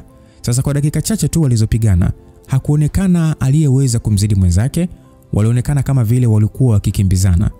Nishati za mbingu na ardhi na nguvu ya kusudi zikikutana katikati na kutengeneza vishindo vizito, ndio hali iliyokuepo. Watu wote waliokuwa wamejificha kwenye eneo hilo lililojaa giza walikuwa wakitoa macho kama vile macho yao yalikuwa yakishindwa kuendana na spidi ya mapigano hayo na kukosa baadhi ya taarifa muhimu. Alafu isitoshe, mapigano ya namna hiyo si ya wanajeshi wa kawaida kuweza kuangalia kwa wepesi. Hasa Roda aliyekuwa amesimama mbali alichoweza kuona ni kivuli pekee cha watu hao wawili, lakini alishindwa kabisa kuona kile kilichokuwa kiendelea na kumfanya kushikwa na hali ya wasiwasi mkubwa. Basi ghafla, mara baada ya kushambuliana kwa staili zaidi ya 100, hatimaye Mr. Black alipunguza spidi na kuonekana. Hamza mara baada ya kuona Mr. Black kapunguza spidi, pale pale alichukulia jambo hilo kama faida na alitumia mbinu za kale za kumshambulia. Yani ni mbinu za kimashambulizi ya kislaha kwa namna ya kushusha shambulizi kama anavyopasua kuni. Kwa nguvu kubwa ya mkono aliotumia, ukijumlisha na nguvu ya kusudio lake, shambulizi lake lilikuwa ni kama vile mlima unadondoka. Mr. Black mara baada ya kuona shambulizi lile, haraka haraka mkononi mwake alitengeneza kitenesi cha nguvu ya kiroho, kisha akakirusha kuelekea aliko Hamza. Nguvu ile ya kiroho mara baada ya kukutana na shambulizi la Hamza ilitengeneza nguvu kubwa iliyofanana na upepo wa kisulisuli na kumeza mara moja shambulizi lile la kusudi na kuwa chini ya udhibiti wa Mr. Black. Hamza alijikuta akishtuka kwa jambo lile. Alikuwa akikumbuka kwa uchache sana kuhusu mbinu hiyo, lakini hakutegemea kama Mr. Black alikuwa na uwezo wa kugeuza nguvu za shambulizi lake kuwa za kwake. Hata hivyo, Mr. Black hakutaka kumpa nafasi Hamza kufikiria, kwani pale pale kama vile anaigiza shambulizi la Hamza, alimshushia Hamza shambulizi lile na ambalo lilikuwa limechanganyikana na nguvu yake ya kusudi na nguvu yake ya kiroho. Sasa Hamza kuona vile hakuzembea, kwani haraka sana alitumia uwezo wake wa kusudi na kuanza kutengeneza mgandamizo wa nishati uliokwenda kuvana na shambulizi lile. Nishati hizo mbili mara baada ya kukutana zilitengeneza kishindo kizito kutokana na kusambaratishana. Sasa Hamza kwa kiasi fulani aliweza kupangua shambulizi hilo, lakini mwili wake ulikuwa katika hali ya kutia huruma, huku nguo zake zote zikiwa zitamaniki kwa kuchanika chanika. Hamza akasema kwamba wao, una uwezo mkubwa mno. Yaani umeweza kusharabu nguvu ya silaha ya nia na kuitumia kunishambulia. Aliongea Hamza katika hali ya kushangaa na kumkubali Mr. Black kwa wakati mmoja. Sasa Mr. Black naye akasema kwamba baada ya kushambuliana na wewe kwa njia mbalimbali za mapigano, nimeweza kuigundua nguvu ya mashambulizi yako ya kusudi. Haiogopeshi kuidhibiti kwa kupandisha nguvu zangu za kiroho. Hamza akasema, basi ngoja tuone shambulizi langu lingine kama unaweza kulihimili. Alimgeuza Hamza. Mr. Black akasema kwamba kwa hiyo unataka kuniambia nguvu ya kusudi uliotumia mwanzo sio shambulizi? Hamza akasema ndio, ni shambulizi, lakini ni kwa kupitia nguvu ndogo ya mwili wangu pekee. Ni kama nilikuwa nikipasha mwili moto. Basi bila hata kusubiri jibu kutoka kwa Mr. Black, Hamza alikuwa ameshaanzisha mashambulizi kwa kumsogelea. Mr. Black alishia kusinyaza macho tu mara baada ya kugundua spidi aliyokuwa akitumia mwanzo ilikuwa ndogo mno kuliko hiyo ya sasa. Alijiuliza, inamaanisha hata baada ya kupigana kwa zaidi ya mapigo 100, Hamza uwezo wake wa nguvu haukuwa umepungua hata kidogo. Basi Hamza muda huo hakujizuia tena. Miguu yake na mikono ilikuwa na spidi kuliko hata yeye mwenyewe alivyojifahamu. Alihisi ni kama vile mwili wake umegeuka wa upepo na kutembea bila upinzani wote. Mikono yake ilikuwa na spidi ya radi wakati wa kufanya mashambulizi ya kusudi kwa spidi kubwa na kufanya mashambulizi yake yaonekane ni kama mvua. Mr. Black mara baada ya kuona vile, alipandisha uwezo wake wa nishati katika kiwango cha juu na kumfanya Samuel wake wote kuzingirwa na kinga. Kwa wakati mmoja aliondoa uwiano wa nishati katika mwili wake na kuachia nguvu kubwa ya kiroho, akiwa na nia ya kunyonya mkandamizo wa kinishati unaotengenezwa na mashambulizi ya kusudi ili kumrudishia Hamza. Hata hivyo, spidi ya Hamza ilikuwa ni kubwa mno na yenye muunganiko. Hamza alikuwa ni kama kombora ambalo lina uwezo wa kufanya mikato mbalimbali hewani. Sasa mara baada ya kuona Mr. Black anashambulia, ncha za vidole vyake vya miguu vilitua ardhini na kama vile alikuwa kombora, aliruka kwenda hewani na kufanya shambulizi ya Mr. Black kupita. Hamza mara baada ya kuruka juu hakupoa, kwani airudi chini kwa kasi ajabu, huku akimpelekea Mr. Black mashambulizi ya kusudi kama dhoruba. Ingawa Hamza hakuwa akitumia silaha halisi kutengeneza mashambulizi hayo ya kusudi, lakini nguvu yake ilikuwa ni ya kutisha. Sasa Mr. Black kuona vile, aliendelea kuondoa nishati ya mbingu na ardhi kwenye mwili wake, huku akipandisha nguvu kubwa ya kiroho. Mkandamizo wa silaha ya kusudi unatengeneza nishati ya mbingu na ardhi isiyo na chanzo, na matokeo yake nishati hii mtu yoyote ambaye ana nguvu ya kiroho ya kutosha anaweza kuidhibiti kwa kuivuna. Yaani kwa lugha nyepesi ni kwamba Mr. Black alikuwa akiondoa uwiano wa nishati za mbingu na ardhi kwenye mwili wake ili kupandisha uwezo wake wa kiroho kwa ajili ya kudhibiti nguvu ya kusudi kwa njia ya kuivuna, kwa sababu nishati hiyo Hamza alikuwa akitumia bila ufunuo. Hata hivyo, mashambulizi ya kusudi yalikuwa na kasi kubwa mno kiasi kwamba alishindwa kuotea mwelekeo wa nguvu ile na kuishia kukwepa pekee. Hamza hilo ndilo jambo alilotaka, kwa sababu akishambulia kutoka juu kwenda chini, mashambulizi yake yalikuwa yakimzingira adui, hivyo kutompa nafasi ya kuweza kuyadhibiti yote. Sasa mara baada ya mipigo yake kutoa ardhini, kilichoonekana ni mashimo madogo madogo kadhaa yakidhihirisha nguvu hiyo ya kusudi. Mr. Black alijitahidi kuepuka kwa kurudi kulia na kushoto, lakini licha hivyo alishindwa kukwepa mashambulizi yote, na matokeo yake alipokea mapigo mawili. Damu nyingi zilimtoka kwenye mkono wake, na hata alipojaribu kuinua alishindwa kabisa. Mara baada ya kuangalia mkono wake ambao anashindwa kuinua, Mr. Black alijikuta akiwa katika mshtuko mkubwa sana. Basi kusema kwamba utimamu wa mwili wako ulikuwa ni mkubwa mno tokea ukiwa mdogo. Siamini kama umeweza kutumia nguvu za mwili wako kujipa faida kwa kiasi hiki. Msikilizaji, Mr. Black alikuwa akijua fika kwamba ili kuweza kutumia nguvu ya kusudi lazima uwe na mwili wenye utimamu na ubora wa hali ya juu ili kuweza kutiisha nguvu zote zile za ulimwengu. Alikuwa akijua tokea Hamza akiwa mdogo alikuwa na mwili wenye utimamu wa hali ya juu mno kuliko wanafunzi wengi aliowahi kuwafundisha. Hata hivyo, kuona Hamza amefikia katika uwezo wa kutumia nguvu ya kusudi bila kuvuna nishati ilimaanisha alikuwa ameufua mwili wake kwa kiwango kikubwa mno, jambo ambalo lilimfanya kushangaa kwa namna ya kukubali. Hamza mpaka hapo alijua alishashinda pambano, hivyo alitoa tu tabasamu. Hamza akasema, "Vipi, unataka kuendelea kupigana?" Basi bila hata Mr. Black kuongea, Haiji aliyekuwa pembeni aliongea kwa namna ya kulani, akasema kwamba huyu mtoto ni shetani. Hivi inakuwaje na spidi kubwa kiasi hicho? Haiji mara baada ya kuona spidi ambayo alikuwa akionyesha Hamza, hata ile sigara aliyokuwa ameibana mdomoni ilidondoka kwa mshangao. Basi Haiji akasema, "Bro, ngoja nikusaidie." Aliongea Haiji huku nishati ya nguvu za kiza ikimlipuka. Ndani ya sekunde tu, eneo hilo lilionekana kama vile limefunikwa na ukungu wa giza. Hamza akashangaa akasema, "What? Black magic?" Ingawa Hamza hakuwa na uhakika ni uchawi gani ambao Haiji anatumia, lakini msisimko wake ulikuwa ni ule ule anaojua wa miujiza ya nguvu za giza. Basi Haiji alinyosha mkono wake kuelekea aliko Hamza, na pale pale mikono yake ilitoa makucha ya nguvu za giza yakikata hewa. Tena akimsogelea Hamza alipo. Hamza kuona vile, haraka haraka alifanya mikimbio ya spidi, lakini aligundua kucha zile za nguvu za giza zilikuwa zikimfuata kila alipokuwa akijaribu kusogea. Haiji akasema kwamba huwezi kukwepa popote unapokimbilia. Makucha ya nafsi yana macho kwa mlengwa. Basi Hamza mara baada ya kusikia hivyo, pale pale aligundua mwanamke huyu alikuwa na mafunzo ya kuvuna nguvu za giza kama vile ilivyokuwa kwa Sylvia. Mbinu ambayo Mvunaji kwanza anapaswa kuisalimisha nafsi yake kwa pepo au mzimu. Ni mbinu hatari sana msikilizaji, kwani mtu anapokufa nafsi yake humezwa na mzimu na kupotea milele. Vinginevyo labda majisi awe na nguvu kubwa kiasi cha kulishinda pepo lililoitawala nafsi yake na kuiachilia.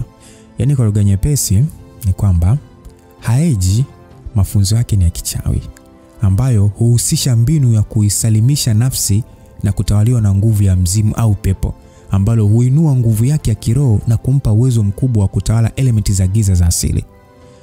Sasa katika uwanja wa vita, faida ya kujifunza nguvu za giza ni kwamba zinashambulia nafsi na kumtengenezea muhusika hali kengeufu na kumfanya afanye vitu nje ya ridhaa yake.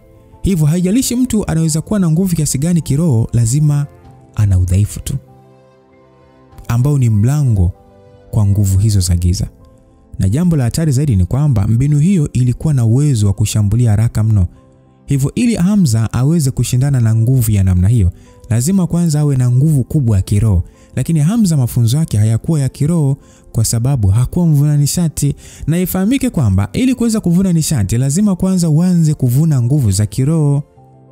Kadri nguvu zako za kiroho zinavyokuwa kubwa, ndivyo uwezo wako wa ufunuo wa kutumia nishati unapoanzia. So Hamza hakuwa mvuna nishati. Hivyo maana yake hakuwa na nguvu za kiroho za kuvuna, bali yeye alikuwa na uwezo wa kutumia nishati za mbingu na ardhi kwa njia kusudio. Hivyo mbele ya Haeji hakuwa katika hatari kubwa.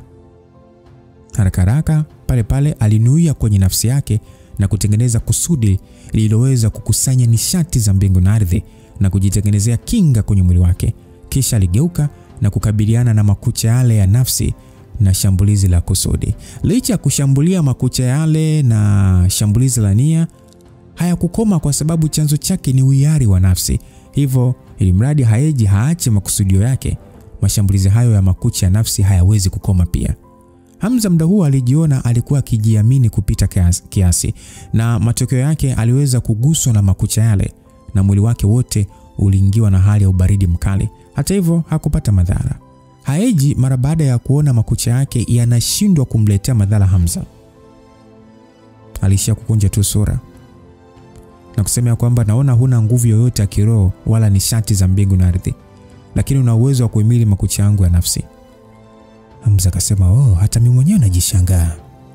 Aliongea Hamza huku akijichekea yeye mwenyewe. Hata yeye alijaribu na aliona ubora wa mwili wake unaochangia nguvu ya kusudi ulikuwa na faida kubwa. Hata hivyo sasa Haeji hakujali sana, kwani pale alianza kunena maneno ya kichawi.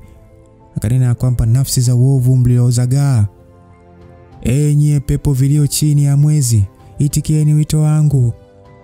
Basi Haeji mara baada ya kunena maneno yale, pale ghafla tu ulionekana mlango mweusi ukifunguka mbele yake, na kundi kubwa la mapepo na nafsi zilizoonekana zikichomoza kwenye mlango ule wa kichawi. Mapepo wale na nafsi zile zilionekana kutii wito wa Haeji na kuanza kumzingira Hamza katika duara. Kuna mapepo mengine alikuwa na maumbo ya wanyama, na kuna mengine alikuwa kama maskeleton aliyokuwa akiungua kwa moto na kutoa vilio vya aina tofauti. Asa Hamza aliweza kugundua kuwa ni yeye pekee aliyekuwa akisikia vilio vya mapepo hayo kwenye fikra zake, jambo lilomfanya kichwa chake kuanza kuuma kwa kasi. Hamza aligundua kuwa kuuma kwa kichwa, yani kupata maumivu kwa kichwa haikuwa kwa kawaida, bali kulitokana na nafsi yake kufurukuta, ndio maana akanapata maumivu ya kichwa. Licha ya kwamba alikuwa na uwezo wa kutumia nishati za mbingu na ardhi kwa kusudi, alishindwa kujikinga dhidi ya nguvu ya mapepo hayo. Hasa Hamza haraka sana alijaribu kufanya shambulizi la nia kujaribu kusambaratisha mapepo hayo, lakini hata hivyo alishindwa kuyazima. Haeji huko akicheka akasema kwamba unachokifanya ni bure tu, hata kama una uwezo wa kutumia nishati kwa nguvu ya kusudi, ila mbele ya hawa viumbe wa giza huwezi kushinda kwa sababu wanategemea nguvu zangu kukushambulia. Basi Hamza aliweza kuelewa mpaka kufikia hatua hiyo, lakini maumivu ya kichwa yalizidi kuongezeka sekunde hadi sekunde na kufanya sasa ufahamu wake kuanza kupotea kwa kasi. Mara baada ya kuona hali ya kufubaka katika uso wa Hamza, Eliza aliyekuwa mbali alijikuta akiogopa mno. Roda pia alitaka kufanya shambulizi na alikuwa amejiandaa kupigana na Haeji hata kama atakufa. Hasa Haeji akasema kwamba Black, tayari nishamtupia uchawi wa nafsi huyo na ameathirika tayari, kwa hiyo ni muda wako wa kumshikisha adabu. Aliongea Haeji mara baada ya kuona Hamza ni kama pambano linamshinda. Asa Mr. Black akasema kwamba dada mkubwa, mimi sidhani kama kuna haja ya kufanya hivyo dada mkubwa. Hakuwa na nia ya kuniua kwenye pambano letu, na kwa uwezo aliokuwa nao kama angetaka kuniua angeshafanya hivyo muda mrefu tu, alisema Mr. Black. Haiji akasema kwamba sitaki kuendelea kusikia ujinga wako. Kama nikimzimisha chini, nitaenda kutoa ripoti kwa boss. Aliongea Haiji huku akiwa hana furaha. Mr. Black akasema kwamba sister, hebu achana na kinyongo chako. Njia unayotaka kutumia kulipa kisasi sio ya haki. Haiji akasema kwamba unaongea ujinga nini? Kama hutaki kumshambulia nitamshambulia mwenyewe.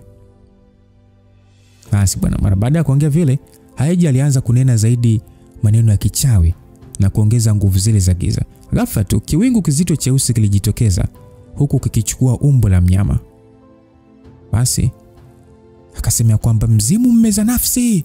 Mara baada ya kuchezesha mikono yake tu, pale pale mzimu ule wa umbo la mnyama ulipiga mbio kumsogelea Hamza alipo, huku akitanua mdomo wake wote na kutaka kummeza. Lakini sasa ni muda huo Hamza aling'ata meno yake kwa nguvu na kuanza kuzungusha nguvu zake mwili mzima ili kudhibiti ufahamu wake. Kwa wakati mmoja aliwasiliana na pete, na ni pale pale silaha ya ajabu iliyokuwa ikitoa mng'ao wa ajabu ilijitokeza mikononi mwake. Hasa Hamza alibweka kwa nguvu huku akifyeka kwa namna ya duara mshazari, yani kwa kutumia silaha ile hewani, huku sasa kwa wakati mmoja akitengeneza mkandamizo mkubwa wa kusudi uliobeba nishati na kwenda kuvana na mzimu ule. Hasa nguvu ile ya kislaha mara baada ya kukutana na mzimu na mapepo yale mengine, kilichosikika ni vilio vya kusaga meno huku akisambaratishwa mara moja. Mara baada ya Haiji kuona jambo hilo, alishindwa kushtuka ndani ya muda na hakuweza kuelewa inakuaje mapepo yote aliyokuwa ameyaita yaweze kudhuriwa na nguvu ya upanga ule. Hasa Hamza kusita hata kidogo, na pia hakutaka kumpa nafasi Haiji kuita mapepo mengine, kwani pale pale alifanya shambulizi lingine na upanga ule, huku sasa akitengeneza mkandamizo wa kusudi na kumlenga moja kwa moja. Spidi ya Haiji ilikuwa ndogo mno kulinganisha na aliyokuwa nao Mr. Black, hivyo kuweza kukwepa shambulizi hilo ilikuwa na nafasi ndogo mno. Mr. Black mara baada ya kuona jambo hilo la hatari, haraka sana alifanya maamuzi na kumsogelea dada yake. Akamkwapua juu na kwenda kutua naye pembeni kukwepa shambulizi lile. Mara baada ya kugeuka na kuangalia silaha iliyokuwa mikononi mwa Hamza, alionekana kushangaa sana. Akasema kwamba hiyo silaha ni Soul Extinguisher. Umetolewa wapi hiyo silaha? Aliongea Mr. Black ambaye alionekana kuwa na maarifa ya vitu vingi. Mr. Black alikuwa na uelewa wa silaha nyingi. Ukiachana silaha za kawaida ambazo zinapambana na miili, kukata na kuua, pia zilikuwepo silaha ambazo ni maalum kupambana na nguvu zisizoonekana kama vile nafsi. Na mojawapo wa silaha zilizosemwa katika hadithi nyingi ni hiyo maarufu kama upanga uzimao nafsi. Hamza hata yeye hakutegemea kama silaha hiyo ingetua mikononi mwake. Alichokuwa akiwaza katika akili yake ni kupata kitu ambacho kinaweza kupambana na nguvu hizo za giza na kuzizima mara moja kwa kuwasiliana na pete. Na ilikuwa ni kweli bwana, pete hiyo ilitoa ushirikiano na kumpatia silaha hiyo. Hamza mara baada ya kuona alikuwa na silaha ambayo ilikuwa na uwezo wa kusambaratisha mapepo na mizimu hiyo, hakuwa na hofu tena. Lakini pia upande wa Haiji, nguvu zake zilitegemea kunena kwanza ili kuita mapepo wengine. Hivyo ilikuwa ni faida kwa Hamza kufanya shambulizi kabla ya kukamilisha uchawi wake. Haiji mpaka kuja kushtuka, mwili wake wote ulikuwa ukitetemeka. Ukweli ni kwamba aliona kama Hamza angekuwa na nia kumuua, basi mpaka dakika hiyo asingekuwa hai. Mr. Black mara baada ya kuona Hamza anawasogelea akiwa tayari kuendelea na mashambulizi, ilibidi amshawishi dada yake kwanza. Mr. Black akasema kwamba sister, tayari ana silaha ya kiungu ya kuzima nafsi. Hata kama tukifanya kazi pamoja kumdhibiti, hatutomshinda. Alisema hivyo lakini bado Haiji kukubali. Haiji akasema kwamba Lucifer, kama unataka kuniua niue tu, acha kuniangalia. Hamza alimwangalia mwanamke huyo kwa dakika chache, kisha pale pale aliurudisha upanga ule kwenye pete na kisha alitembea kuwasogelea Eliza na Roda. Haiji akasema kwamba Lucifer, sitaki huruma zako, unamaanisha nini juu ya hili?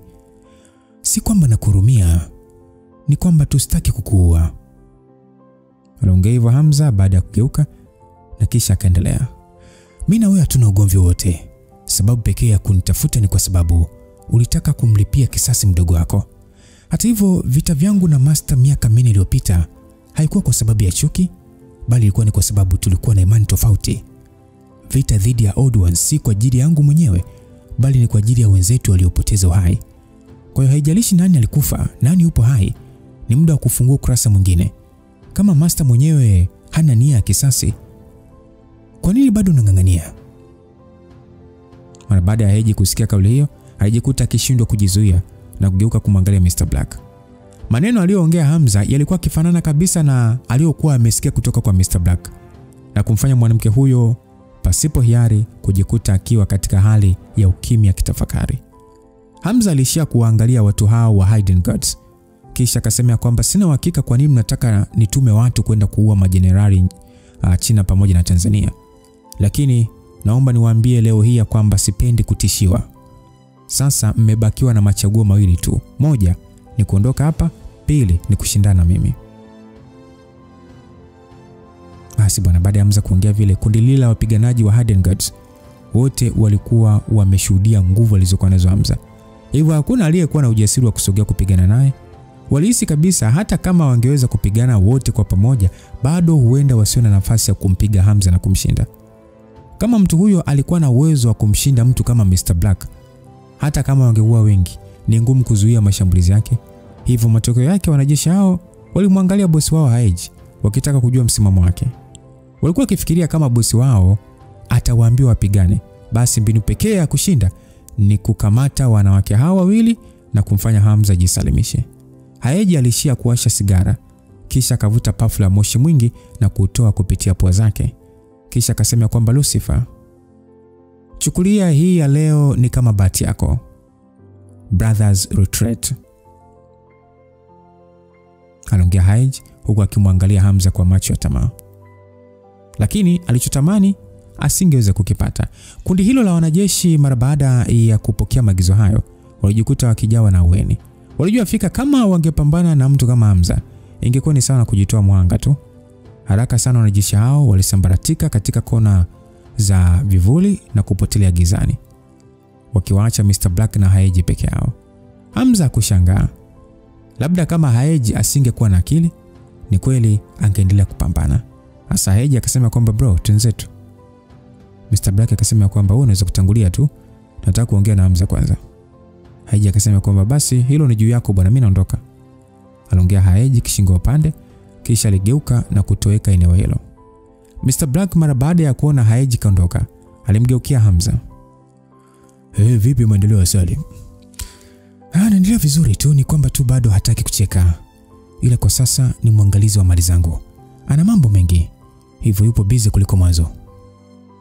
Aliongea Hamza na Mr. Black alitingisha kichwa, kisha akasema ingawa sijutii kwa kile nilichofanya, lakini angalau nataka kumuomba radhi ana kwa ana.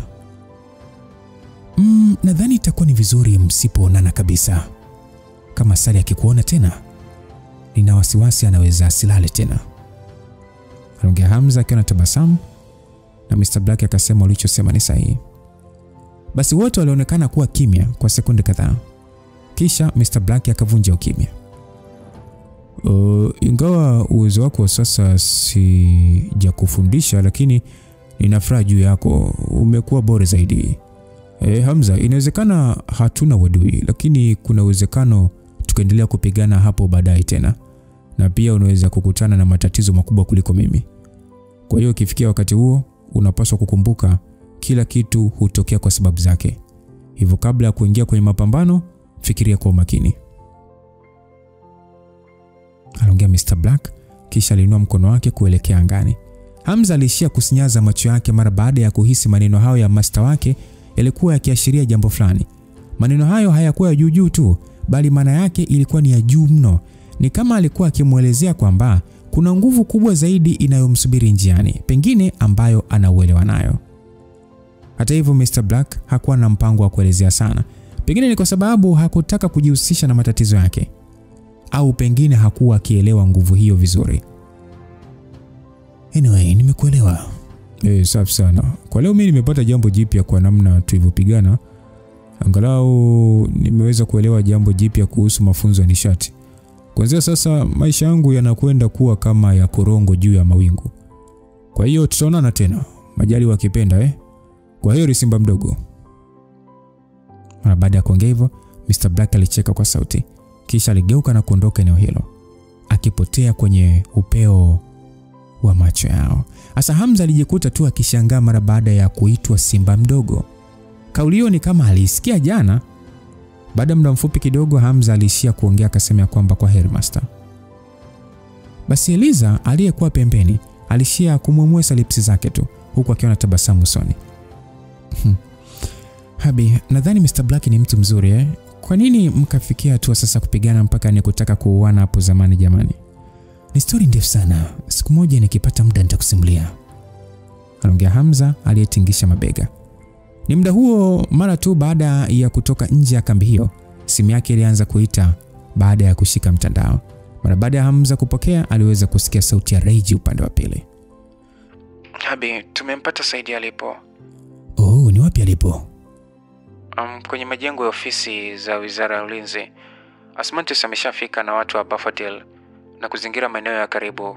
Wanasubiria tu maagizo yako. Sawa, nimekupata. Ngoja nielekee huko sasa hivi. Basi, upande wa Roda, mara baada ya kusikia sauti ya Regina, alionekana kushangaa. Akamuuliza Hamza ya kwamba, vipi, master yupo hapa Japan? Ndio, watu wa jicho la anga, intelijensia yao ya kijasusi hapa Japani haina nguvu kama maeneo mengine, hivyo nilimtanguliza Asmantis kuja huku kabla sisi kuanza safari, ili kushirikiana na watu wa binamu kuendelea na mambo ya uchunguzi. Anaongea Hamza, kisha akavuta pumzi na kuziachia. Hebu twendeni kamuone rafiki yangu utotoni. Saidi aise. Saidi sijana kipi ambacho ameandaa awamu hii. Hamza aliweza kupata gari ndani ya eneo la kambi hiyo na akaendesha moja kwa moja mpaka karibu na majengo ya Wizara ya Ulinzi. Mara baada ya kushuka kwenye gari, Asmantis aliyekuwa kama mzimu alijitokeza mbele ya Hamza akiwa na watu wengine. Alikuwa bado amevaa koti lake lile la kichafuchafu na nywele zake zilionekana kama vile hazijaguswa na maji kwa zaidi ya miaka 3. Basi Asmantis akasema kwamba bosi, watu wa Hidden Guards wameshaondoka. Yes, najua. Hata mimi nilikutana nao. Lakini mchafu, kwa nini unatembea kwa namna ya kuogopesha watu? Anaongea Hamza huku akishindwa kujizuia kucheka. Asmantis akasema kwamba nitajitahidi siku nyingine niogopeshe zaidi. Basi Roda akaita master. Aliita mara baada ya kumwona master wake. Alikuwa bado na uoga kutokana na makosa aliyokuwa ameyafanya. Asmantis alisha kumwangalia mwanafunzi wake na kisha kwa utulivu kabisa akasema kwamba kuhusu wewe nimeshasikia taarifa zako kutoka kwa shemeji yangu. Kwa hiyo kuanzia sasa unapaswa kujitegemea mwenyewe kwenye kulipa kisasi na si kutegemea watu wengine. Roda kajibu, najua master, nitajirekebisha. Aliongea Roda huku macho yakiwa mekundu. Inatosha sasa mchafu. Unajua Roda ni mtiifu mno na nimuelewa. Halafu mchafu, ulikuwa ukijifua kimazoezi kila siku nini? Hamza aliuliza mara baada ya kuona Asmantis aliyemwacha kule kisiwani na huyu wa sasa kulikuwa na utofauti. Asmantis akasema kwamba hata kama hatukuweza kufanya chochote, lakini tulinufaika kwenye kupigana na magwiji. Ila kwa wewe bosi, uwezo wangu naona hata aibu kuongelea mbele yako. Hebu acha kuzidisha sifa. Niambie nini kinaendelea ndani ya hayo majengo? Wizara ya Ulinzi ipo katika hali ya tahadhari mno. Imeweka wanajeshi wengi kuzingira majengo yote. Nadhani wanahofia kuvamiwa muda wote. Ila bosi, kwa kile ninachoona, awamu hii si tu kwamba watu wa wizara wanashirikiana na Hidden Guards, ila wanaonekana pia kuwa katika dili fulani hivi na Saidi. Vinginevyo kama watu wa Hidden Guards wameondoka, kwa nini bado Saidi amebaki hapa? Ya, hiyo ni kwa uhakika. Vinginevyo wasingekuwa na hiari ya kumwacha Saidi ndani ya haya majengo. Hebu kwanza tuingie ndani tuone nini kinaendelea. Hamza aliwasha sigara kisha akaanza kuzipiga hatua kusogelea eneo la kuingilia kwenye majengo ya wizara hiyo. Asmantis alifuatia kimya akiwa na watu wake. Ni muda ule ghafla tu taa zote za barabarani kuzunguka eneo hilo na pia zile zilizokuwa ndani ya eneo la majengo hayo zilizimika na giza likatawala.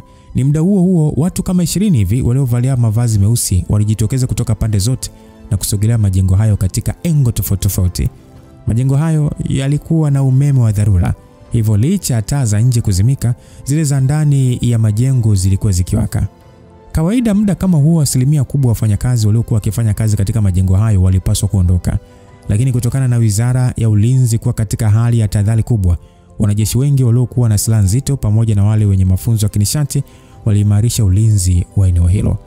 Mara baada ya kugundua kuwa taa za nje zimezima, pale pale king'ora ndani ya majengo hayo kilianza kusikika. Basi sauti za lugha ya Kijapani zilisikika kisema kwamba timu, ongezeni makini, wavamizi wameonekana katika geti kuu la kuingilia, kila mtu awe makini. Eneo maalum la komandi ndani ya jengo hilo ilikuwa likionyesha eneo lote la nje. Mara baada ya kugundua Hamza na watu wake wameingia, pale pale maelekezo yalianza kutolewa. Yaani ni ghafla tu kama wimbi, kundi la wanajeshi walijikusanya eneo la katikati karibu na mlango wa kuingilia ndani ya majengo hayo ya wizara. Walikuwa ni wanajeshi walioshikilia bunduki, wakionekana kuwasubiria Hamza na wenzake. Ingekuwa ni sawa kama ni bunduki za kawaida, lakini baadhi ya wanajeshi hao walikuwa na bunduki za udunguaji. Hamza alipiga macho katika floor za juu za baadhi ya majengo hayo na aliweza kuona wanajeshi waliokuwa wamelala chini, huku mitutu yao ya bunduki ikiwa imeelekezwa upande wao. Inaweza kuonekana kama silaha hizo hazina madhara kwa wanajeshi wenye mafunzo ya nishati, lakini ukweli ni kwamba zilikuwa nzito kiasi cha kuweza kumjeruhi au kumpunguza nguvu mwanajeshi yoyote mwenye uwezo wa kinishati. Basi sauti ya mmoja wa maafisa wa Kijapani ilisikika kwa amri ikisema kwamba simameni, kama hamtaki tuwashambulie, msiendelee kusogea mbele. Anaongea hivyo na Hamza akasema kwamba naona wamejiandaa sawa sawa. Anaongea Hamza huku akimkonyeza Asmantis. Asmantis mwenyewe mara baada ya kupokea ishara ile, na yeye pia alitoa ishara kwa kuchezesha vidole. Ni ghafla tu mabomu ya kurushwa kwa mikono yalitupwa kuelekea ndani ya majengo hayo. Wanajeshi wa Kijapani walikuwa busy kuwalenga Hamza na wenzake, hivyo hawakuweza kuona kundi la maninja waliokuwa wamejificha nyuma yao. Kudadadeki, kumekucha. Aya, tukutane sehemu inayofuata tuweze kuona hii ndunge itakwenda vipi. Side Mnyamwezi. Hamza anasema kwamba wow, hebu ngoja nikaonane na rafiki yangu wa utotani. Yes, Saidi. Itakuwaje Hamza versus Saidi? Mwamba huyo ambaye anajipiga photocopy sana, ila huyu sasa hivi ni Saidi mwenyewe. Tukumbukeni ya kwamba Lamla tayari kasha dead. Sasa huyu Saidi OG, I don't know, sijui itakuwaje. Lango jina ni Lucas Lumbas. God be with you till we meet again. Bye bye.